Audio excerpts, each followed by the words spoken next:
A paz do Senhor, querido aluno da Escola Bíblica Dominical. Eu sou o evangelista Janderson Nascimento e estou segundo vice-presidente da Assembleia de Deus aqui em Vitória da Conquista, uma igreja que é pastoreada pelo pastor Davi Oliveira Boa Sorte.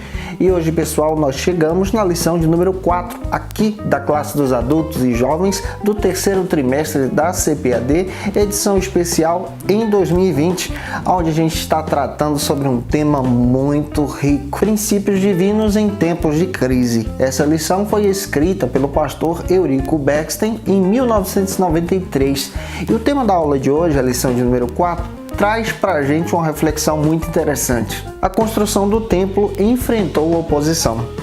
Nós vamos analisar a respeito das barreiras que se levantaram contra a restauração do templo em Jerusalém nos dias de Zorobabel, Josué. E vamos entender a partir dessa reflexão lições importantes para o nosso crescimento espiritual em Jesus.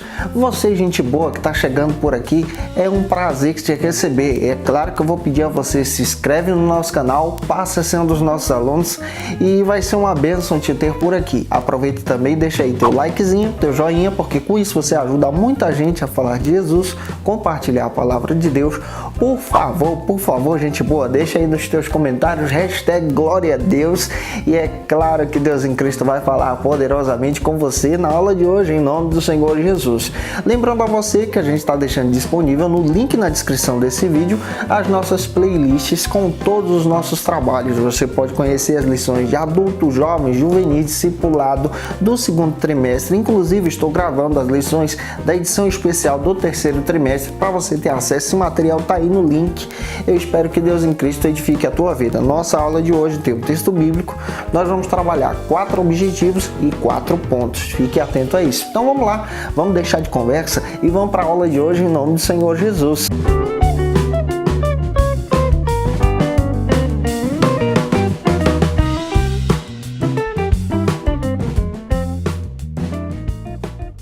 Hoje nós chegamos na lição de número 4. A construção do templo enfrentou oposição. Nós vamos fazer uma análise bíblica a partir do texto bíblico. De Esdras capítulo 4, versículo 7, 9, 11 ao 13, versículo 15, 16, 21 ao 24. Nessa análise nós vamos perceber, especialmente no capítulo 4, que se levantou uma oposição muito grande contra a restauração do templo em Jerusalém. É claro que nós estamos analisando também o primeiro retorno do povo que estava na Babilônia. E a partir dessa reflexão, nós esperamos em Cristo que Deus possa falar poderosamente com você em nome do Senhor Jesus. Como nós já percebemos, a nossa lição tem o objetivo de apresentar para a gente um renovo espiritual, uma verdadeira restauração em Cristo, uma verdadeira restauração no Senhor. Provoca na gente também uma reflexão nesses dias que estamos vivendo, a respeito de um reavivar da nossa fé, a respeito de um restaurar dos nossos cultos. E como nós já analisamos, tanto na lição de número 1, 2 e 3, nós percebemos que o povo de Jerusalém retornou para Jerusalém, eles estavam na Babilônia, retornando para Jerusalém, eles retornam para Jerusalém com esse sentimento de restauração. Inicialmente eles restauram o altar. Depois você percebe eles agora tentando fazer um movimento, até mesmo pelo apoio do rei Ciro, para poderem restaurar agora o templo. Você lê a Bíblia, especialmente no capítulo 3 de Esdras, capítulo 4, você encontra o povo de Deus restaurando o altar, restaurando agora as bases do templo. E tudo isso traz uma reflexão espiritual para a gente muito rica. E o primeiro ponto da nossa lição vai tratar sobre o seguinte assunto: os alicerces do templo são lançados.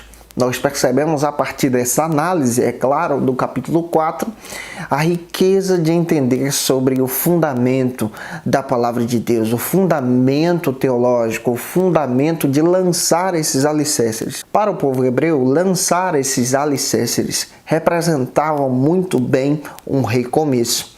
E para a gente, no viés teológico, nós entendemos muito bem que lançar esses fundamentos traz para a gente a riqueza teológica que o pentecostalismo possui. Quando você pega a lição, você vai perceber o zelo doutrinário de Eurico Bergsten, que ele tinha sobre essa crença que nós defendemos, sobre a pessoa do Espírito Santo, o batismo em línguas que nós acreditamos. E o primeiro subtópico trata sobre o seguinte assunto aqui na Escola Bíblica Dominical. O lançamento dos alicerces foi celebrado uma solenidade, uma grande festa. Quando você olha para a Bíblia, nesse fundamento bíblico, você percebe que o povo de Deus celebrou a Deus por lançar aqueles fundamentos. Esses fundamentos que eram um símbolo, um marco para o povo hebreu, um recomeço, um retornar para a terra, um retornar para a presença de Deus, sabe? Para a herança que o Deus vivo prometeu desde Abraão até aqueles dias. E você percebe à luz da Escritura essa riqueza de Deus estar trabalhando com os servos dele através das suas promessas. Esdras capítulo 3, versículo 10. O povo de Deus celebrou, o povo de Deus se alegrou, o povo de Deus adorou o Senhor por aquele movimento. O lançar das pedras do fundamento trazia um marco na fé do povo hebreu. E aqui a gente tem até uma aplicação para você. O lançar dos nossos fundamentos bíblicos também devem ser celebrados. O lançar da nossa teologia, a nossa fundamentação, nós pentecostais acreditamos nesse viés. Rick Nannes, ele chega a dizer o seguinte, que o pentecostal verdadeiro, ele precisa entender que ele é pentecostal de coração, mas ao mesmo tempo em mente. Quando você observa o texto que os próprios autores da Bíblia pentecostal apresentaram para a gente, nós recebemos uma riqueza maravilhosa de William Menzies e Robert Menzies, defendendo a nossa doutrina, a nossa teologia que os nossos pais da fé, os nossos pais missionários defenderam. O nosso viés do padrão quádruplo. Jesus salva, batiza com o Espírito Santo, cura e em breve voltará. Esses são os fundamentos que devemos celebrar exatamente nesses dias. E você percebe o povo hebreu celebrando a Deus pelo fundamento do templo, o fundamento do culto. O nosso fundamento é a palavra de Deus, é a Escritura. Outra coisa que você percebe também nessa narrativa, Esdras capítulo 3, versículo 12 e 13, a Bíblia faz questão de dizer que a celebração, que o júbilo foi tão alto, tão forte, que as nações vizinhas não identificavam se o povo estava chorando, se o povo estava se alegrando, o que o povo estava fazendo. Mas o texto de Esdras relata para a gente que aquele momento foi um momento incomparável para o povo hebreu. Um verdadeiro avivamento espiritual. E para a gente entender isso aqui, para avançar para o segundo subtópico, a gente precisa guardar isso. Nós precisamos acreditar no avivamento, mas o avivamento verdadeiro, ele tem fundamento, ele tem fundamentação, ele tem alicerces, e você precisa compreender que isso tudo é base bíblica para a gente poder aplicar na vida dos nossos alunos. O segundo subtópico trata sobre o seguinte argumento aqui na EBD: a reedificação do templo. Quando você analisa nesse subtópico, neste segundo subtópico, você percebe muito bem que toda aquela restauração do Templo de Jerusalém tem um propósito, tem a mão do Deus vivo por detrás disso. Deus move o coração de Ciro, como nós já percebemos em Esdras, capítulo 1, versículo 1 e 2. É a mão de Deus que está ali. Esse Deus vivo tem esse propósito em reavivar o povo hebreu, a nação hebreia que estava na Babilônia, que agora está retornando para Jerusalém. E esse restaurar do templo tem a mão de Deus. Você percebe que Deus levanta Ciro até mesmo para providenciar recursos para aquela restauração. Você percebe que o povo hebreu, a nação em si, retorna para Jerusalém com esse desejo de buscar a Deus. E quando a gente percebe isso aqui, sobre esse despertar para a restauração do templo, sobre esse despertar para a restauração do culto, nós percebemos muito bem a proposta do pastor Eurico.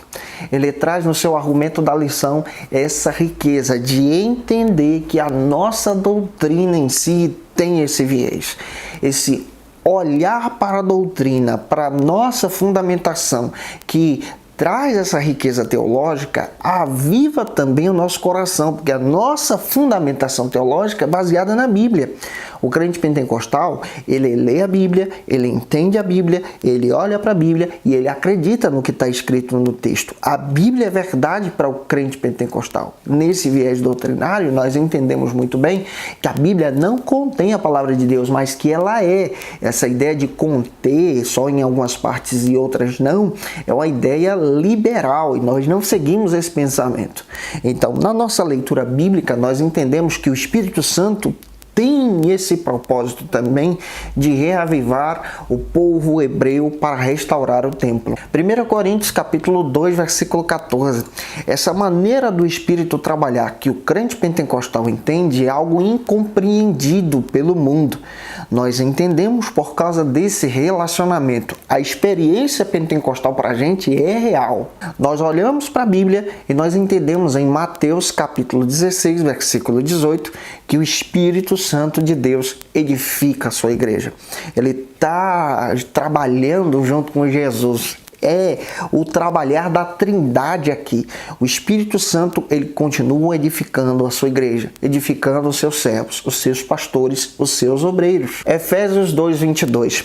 O Espírito Santo trabalha de forma tão específica nesse viés doutrinário, desse fundamento teológico, que para a gente entende que ele trabalha também convencendo o coração humano de uma verdadeira reverência a Deus em uma espécie de santidade.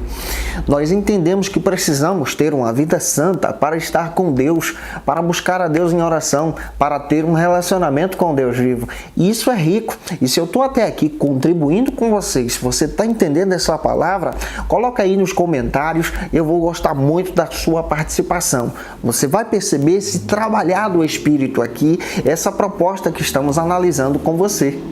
Efésios capítulo 3, versículo 10.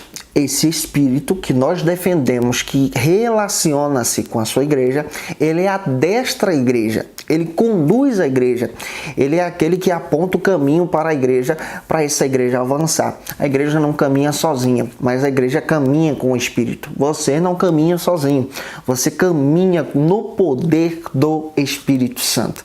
Que riqueza essa que nós estamos entendendo à luz da palavra sobre esse viés doutrinário. Então você percebe que o povo hebreu é um povo que está lançando os alicerces. Olhando para isso, a gente percebe que nós também, como crentes em Jesus, precisamos lançar os nossos fundamentos e acreditar nos nossos fundamentos. É esse viés que defendemos, que esse Espírito está presente com a igreja, está caminhando conosco. É algo que foi defendido pelo Samuel Nisson, é algo que foi defendido pelo Vingre, é algo que foi defendido pela Frida, é algo que é defendido nessa doutrina do Eurico, apresentada para a gente na escola bíblica dominical. E se a palavra de Deus está falando com você, deixa aí, hashtag glória a Deus, tá? Vamos então para o nosso segundo ponto da aula de hoje, que vai tratar sobre o seguinte argumento aqui na escola bíblica dominical. Os samaritanos opõem-se à construção do templo, a essa restauração. Essa é a proposta do nosso segundo ponto. Você vai perceber que esse segundo ponto está baseado aí no capítulo 4. Você vai perceber também que os samaritanos surgem no decorrer da história. É aqui que inicia toda a crise, briga, guerras entre os samaritanos e os judeus, que lá na frente no Novo Testamento você vai perceber no capítulo 4 de João, que Jesus tem aquele bate-papo com a mulher samaritana que gera todas aquelas discussões que nós já entendemos à luz da Bíblia. O primeiro subtópico vai tratar sobre o seguinte argumento aqui na escola bíblica dominical. Entre os moradores da terra estavam os samaritanos. Nós percebemos à luz da história bíblica que o povo de Israel em si enfrentou uma espécie de dois grandes cativeiros. Vamos entender isso aqui. Depois que o reino de Israel se divide em reino do norte e reino do sul. Reino do norte tendo a sua capital como Samaria e reino do sul tendo a sua capital como Jerusalém. Reino do norte tendo aí as 10 tribos e reino do sul tendo apenas Judá e Benjamim. Nós entendemos à luz da Bíblia que acontecem então alguns problemas no decorrer da fé e do caminhar desses dois povos que acabam se surgindo. Você percebe que existem então dois cativeiros. O primeiro cativeiro é citado pelo profeta Isaías. Esse cativeiro, quem é o responsável por exercer esse cativeiro? Os assírios. À luz da Bíblia, você vai entender que os assírios eram um povo terrível, era um povo sanguinário, era um povo sem piedade e sem dó. A Bíblia faz questão de dizer que os assírios levaram então as 10 tribos que tinham como capital Samaria. Levaram as 10 tribos, destroçaram praticamente todas as 10 tribos para o cativeiro, para de lá nunca mais voltar. O segundo cativeiro, que é o que nós estamos tratando, ele trata-se então do cativeiro babilônico que acontece com o povo judeu que vive em Jerusalém, que agora é conhecido então como Judá e Benjamim. Esse povo é levado então como o povo de Deus para a Babilônia. Depois de 70 anos, Deus continua com a promessa para esse povo e esse povo retorna sem ter se misturado com as outras nações. Mas quando você olha para a Bíblia, o que acontece então com aqueles que viveram esse cativeiro dos assírios, que se tornaram então samaritanos? Os assírios obrigavam naquela época, por exemplo, as pessoas se casarem com pessoas de outras nacionalidades, culturas e religiões. Porque o objetivo de realizar isso era exatamente acabar com uma nação, acabar com a estrutura de uma fé, acabar com a estrutura de um povo. Então, fazendo com que esse povo se tornasse um povo misto, esse povo não teria origem. E é aqui que surgem os samaritanos. Os samaritanos são um povo que, ao mesmo tempo, leem a lei de Moisés, recebem a lei de Moisés, obedecem a lei de Moisés. Você percebe isso lá com a mulher samaritana, lá na frente você percebe ela identificando Jesus como profeta, ela identificando Jesus como Senhor, ela falando de adoração. Eles leem a lei de Moisés, mas ao mesmo tempo praticam cultos pagãos, voltam seu coração para aqueles cultos que não agradam a Deus. É uma espécie de ecumenismo religioso. Já os judeus em si se tornam na Babilônia um povo puro, um povo que só adora ao Deus Yahvé, o Deus Javé da Bíblia. E aqui, quando nós chegamos no capítulo 4, a gente percebe essas discussões. Zorobabel e Josué retornam para Jerusalém com um grupo de irmãos, com um grupo de judeus, com o objetivo e a missão de restaurar o templo. Deus deu essa missão para eles. Os samaritanos, então, se aproximam para restaurar também esse templo. Porém, Josué e Zorobabel entendem que aquela missão era somente para o povo judeu de sangue puro. Aqui a gente percebe exatamente algo que é interessante. Dentro da obra de Deus, dentro desse viés teológico aqui, não há espaço para o ecumenismo religioso. Os judeus mostram para a gente que restaurar o templo era algo santo, era algo sagrado, era algo deles, do povo judeu de sangue puro, ou seja, da nação de Judá, que retorna então da Babilônia. É missão deles, não do povo misto que surgiu com o tempo. Você percebe então que não há espaço, por exemplo, para um culto que esse culto aceita qualquer coisa lá de fora, qualquer coisa desse mundo. E aqui a gente tem tanta coisa legal para poder tirar para os nossos alunos, que a nossa vida espiritual, que o nosso culto deve ser um culto santo, que a gente deve sim fechar as portas para aquilo que vem de lá de fora, para aquilo que não agrada a Deus, para aquilo que parece ser bom, mas na realidade não tem nenhum fundo de bondade. A gente precisa analisar isso aqui e isso traz uma riqueza muito especial para a gente à luz da palavra de Deus. O segundo subtópico mostra para a gente que os samaritanos então tentaram frustrar a construção do templo. Esdras capítulo 4, versículo 4 e 5. Você percebe então que os samaritanos se levantam com mentiras, que os samaritanos se levantam com inveja. que os samaritanos demonstram na realidade qual era o seu coração. A gente percebe à luz da Escritura, à luz da palavra de Deus, a riqueza teológica desse texto. Como esse texto é rico para a gente e nos desperta para um despertamento espiritual. Esdras capítulo 4, versículo 12 e 13, eles são capazes de enviar ao rei da Síria uma carta com mentiras, com injúrias contra o povo de Deus, contra o povo hebreu, contra o povo que estava restaurando o templo. É assim que acontece. Quando nós nos levantamos com a palavra de Deus, com oração, com princípios tão ricos, o inimigo se levanta contra os servos de Deus que tentam edificar essa nação pela palavra de Deus. Esdras capítulo 4, versículo 21. Infelizmente, o rei que recebe essa carta não era mais o rei Ciro, mas ele recebe então essa carta sem conhecer do assunto, manda então parar a obra. Aqui a gente percebe a investida do inimigo contra a obra de Deus. O inimigo está tentando de tudo para parar a igreja de Deus. Você encontra até mesmo algumas situações de abuso de autoridade nesse período de pandemia que estamos vivendo por parte de alguns governantes. E a gente precisa entender que a igreja não para. Nada pode parar a marcha da igreja. Nós precisamos continuar avançando, falando do Evangelho de Jesus. E nós estamos utilizando todos os recursos que estão chegando em nossas mãos. Se a gente não pode ir para o culto, vamos para a internet, vamos falar de Cristo, vamos continuar falando do Evangelho. Isso aqui também demonstra a riqueza da igreja em si, em avançar e continuar com essa obra. Infelizmente, o povo hebreu teve a obra de Deus parada por 16 anos. E antes da gente avançar para o terceiro ponto da aula de hoje, se Deus está falando com você, coloca aí nos comentários o que você está entendendo a respeito dessa lição.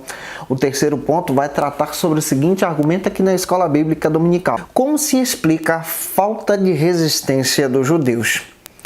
Como se explica exatamente esse povo hebreu que foi um povo que retorna para Jerusalém com toda a documentação em mãos e não brigam, não lutam, não vão adiante na construção do templo? Na primeira investida do inimigo, eles param.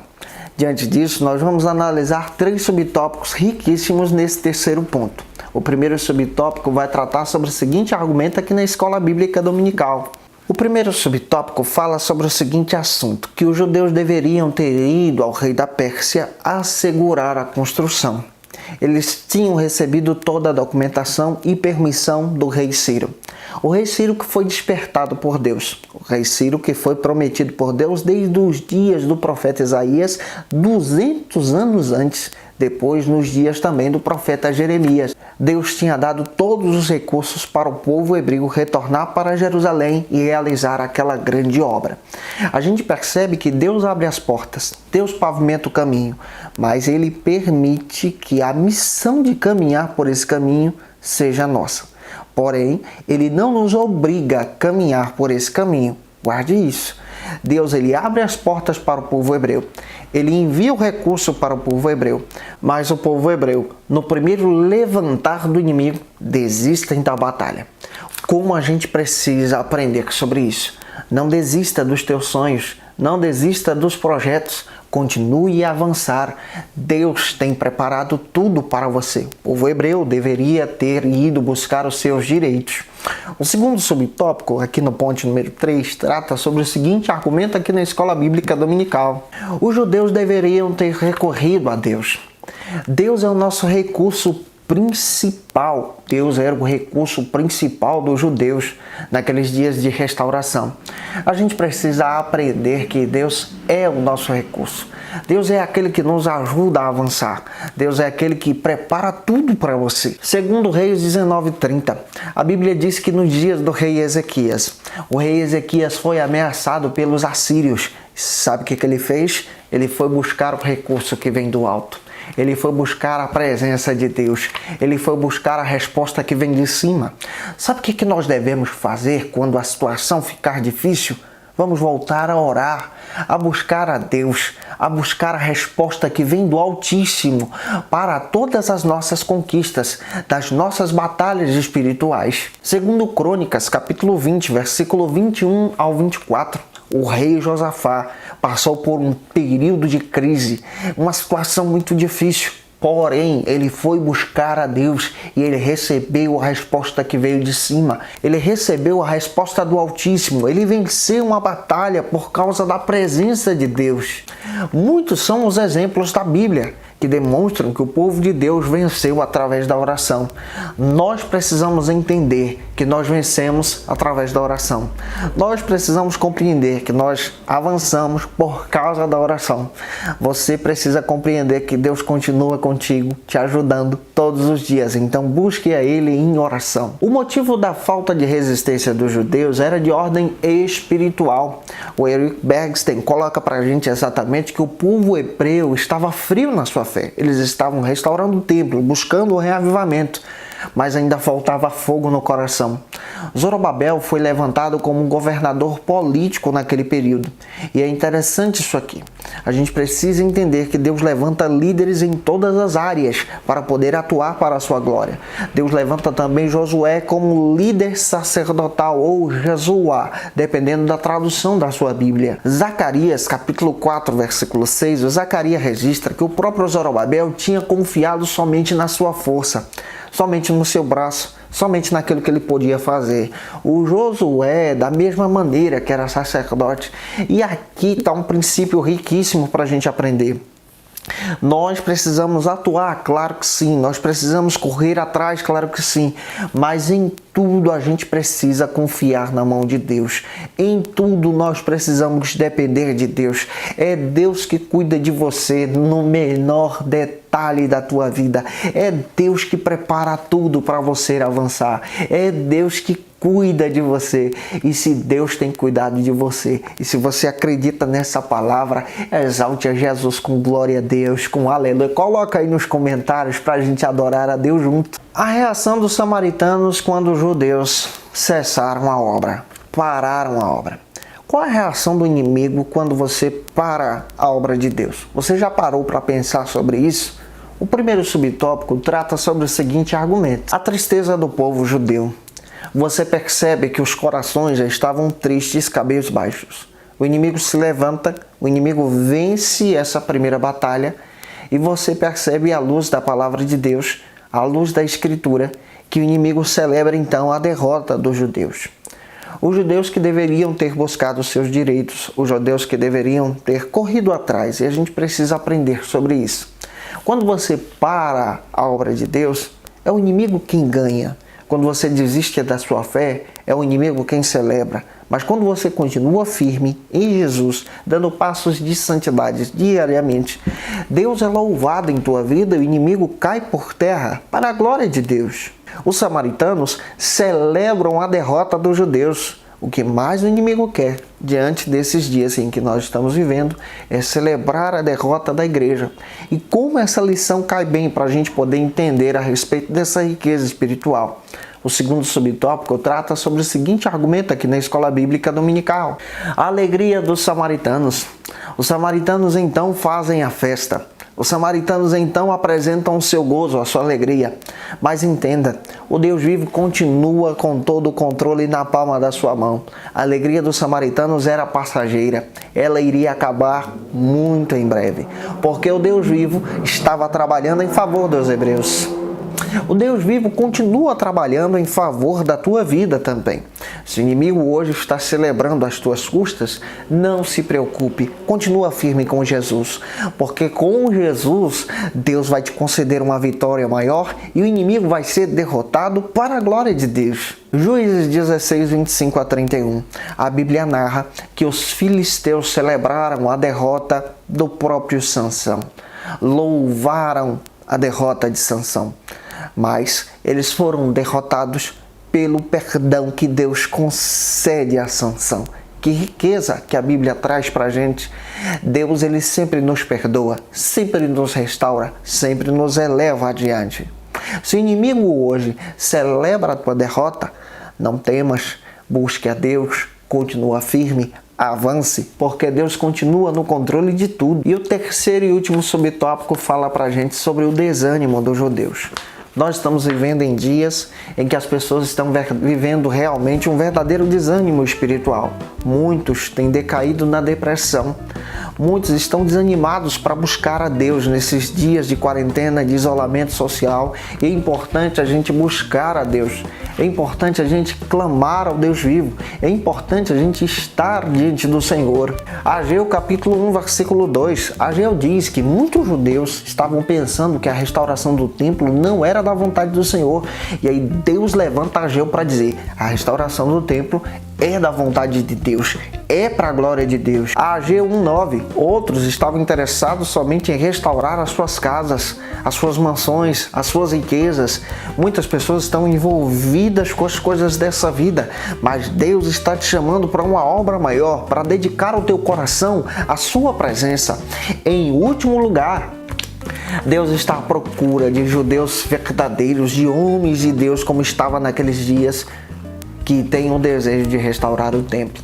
Você percebe a riqueza dessa restauração, a riqueza desse avivar, a riqueza dessa presença. Então você percebe que nós precisamos ter um fundamento teológico, como falamos aqui no primeiro ponto.